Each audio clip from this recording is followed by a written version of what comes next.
Here's your Smart Money Minute from our friends at Forum Credit Union. Take a look.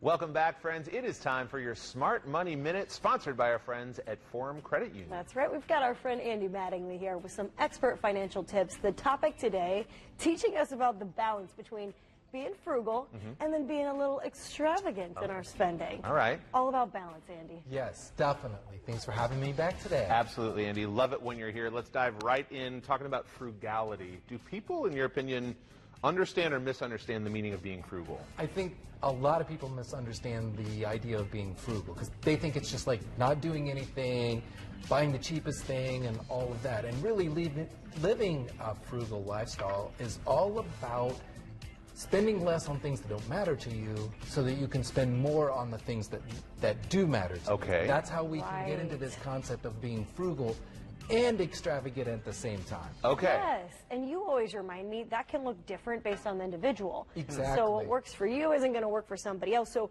how would you say then frugal and extravagant becomes part of maybe like a date night for couples? Yeah, so, you know, maybe as a couple, you love to go to places. You know, you'd like to take, like, quick weekend trips. Yeah. Well, most people can't afford to do that every weekend or on every date. So maybe what you do is you plan for those, and then other date nights, you do something that's a little less expensive or maybe isn't expensive at all. Maybe you go to free concerts, maybe you cook dinner together or something, because you're all saving for that big, extravagant date that you want to do. Spending on what is most important so you can have more money to get a little extra. I like that. That helps me in this moment too. Because I'm definitely the spender in my relationship. Lauren, my wife, is more the saver. She is a little bit more frugal.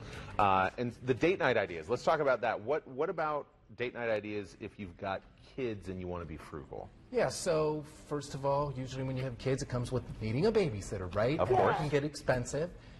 So one of the things is maybe you trade with other couples that have kids. So you go out and do things like that. If you're fortunate enough to have family here, grandparents love to have sleepovers. So you can even make it into, you know, a longer weekend and that. So those are things that you can do to kind of find alternatives for that. Or the other thing is maybe your date isn't a night.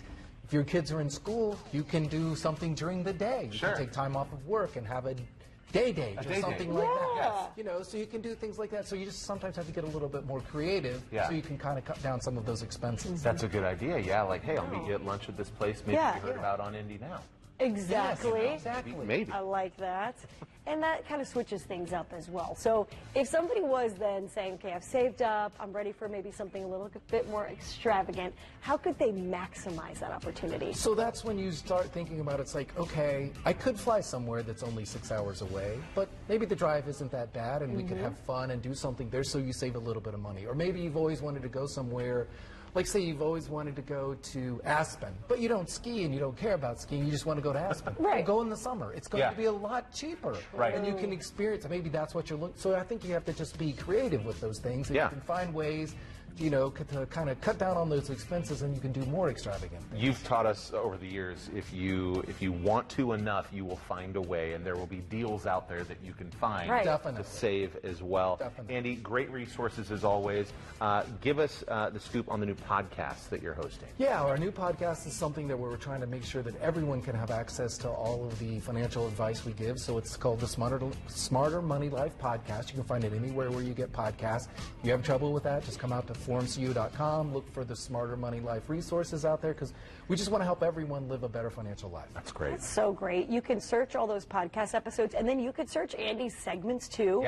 You could say, okay, I want to learn about investing, and then search, you'll find Andy's advice. So thank you for always providing such great resources. Well, you're welcome. Thanks, Andy. Stop by forumcu.com to learn more. The preceding portion of Indy Now was sponsored by Forum Credit Union, and we will be right back after this. Stick around.